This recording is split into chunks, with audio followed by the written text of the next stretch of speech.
Bagaimana maksud hadis inna afsah bi qira'ati afdal?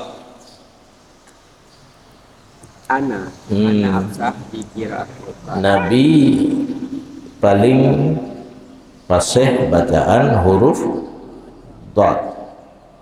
Patiban Nabi baca, saya belum lahir di waktu itu.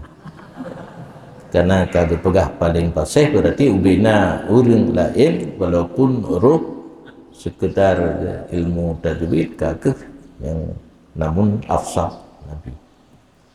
Thang kemang bandwa bohmian. Tadi ke lu jangan ke nyari go palsu di wati poluan. Atau jauh lain walaupun ruh sekedar hukum tajwid namun lebih fasih bacaan Nabi. Kiban Nabi bacanya la ilma lana. Tahu mana itu yang makanya